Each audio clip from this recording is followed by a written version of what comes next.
I did my project 3 on music festivals. Let's see. So music festivals have gained popularity over the years, like a lot, ranging from a bunch of music genres, locations. We know California for like Woodstock, Coachella, Hungary, Florida is Rolling Loud, Lollapalooza's in Chicago, basically everywhere. And people flock to these cities, travel from really far places to experience music festivals. And hyper music festivals has become cult-like, I guess, and they've created their own, clothing styles, food, advertising, all that type of stuff. So Coachella specifically is a festival of all festivals. It's become known, anyone who's anyone goes to Coachella. Like if you're famous or you're anyone, you're going to be at Coachella. You'll see those people at Coachella. If you don't go, people will very much try and make you feel like you're missing out. You will have serious FOMO. Coachella has become more than the name itself. It's definitely more than just the festival and the music. It's become, in general, festivals, but also Coachella have created festival clothing. Wild patterns, extravagant accessories, a lack of clothing. Basically, anything. It's no longer about just the music, but also what you're wearing. So I have like 3 different pictures of typical Coachella outfits. And then the advertising.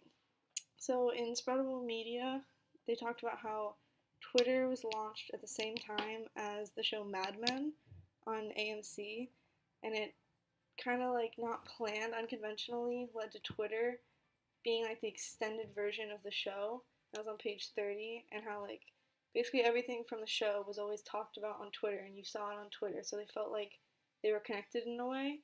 And similarly, I think Instagram has become the extension of Coachella. So if you don't really care about Coachella and you don't really know what it is, you most likely will know what it is, and you've seen tons of photos and pictures and everything from the festival. Celebrities, influencers, normal people, all of that. Like wild outfits, art, all that type of stuff. You've definitely seen it on Instagram.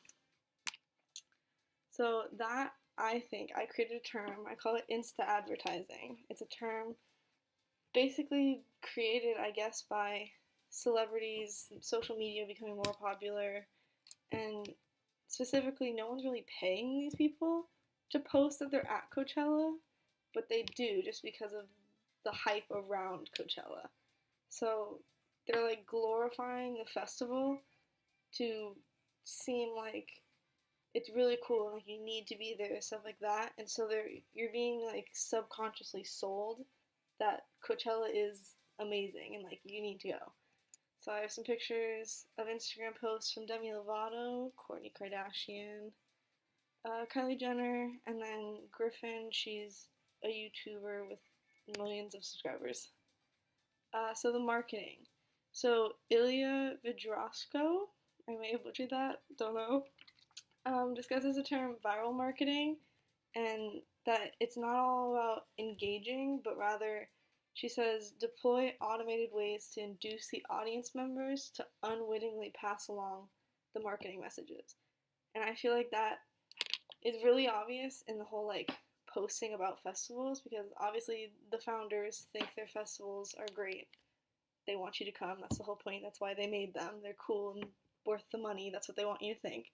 And so when celebrities and like social media people post pictures and YouTube videos about it, you want to go. You want to go with them. You're like, oh, that looks really cool. I want to go. So they're subconsciously passing it on to you, the marketing messages onto you. So, and then I attached a video. It's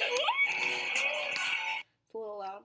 Of a YouTuber. Basically, everyone vlogs their weekend at Coachella. So I attached that.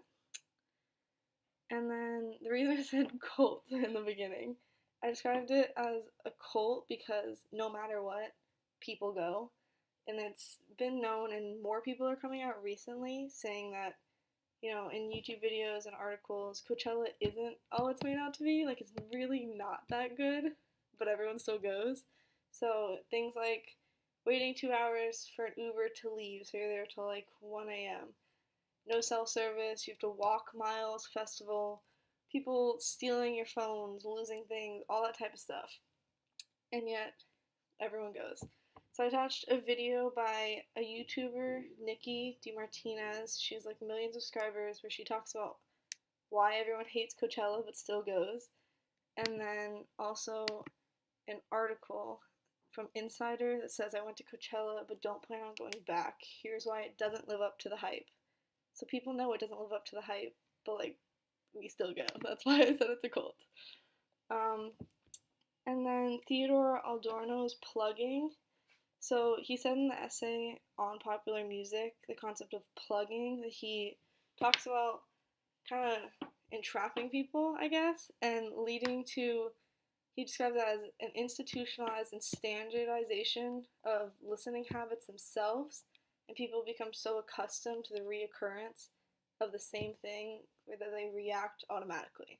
So I think not only does this apply to the music itself at music festivals, but I think it applies to the festival itself, because they always happened around the same dates, in the same place, usually the same type of artists that play. It's every year, and so it's reoccurring, and so it's just like a thing that people go to, they always go. That's just kind of how it is. So I feel like that not only is the music, but the festival itself that everyone has been plugged into. And then to reach everybody, because some people can't go there, it's become such a demand and such a thing that festivals have their own live streams of all the performances, and they have YouTube channels and all that type of stuff, so you can watch the performances live. So yeah, and then those are my references. So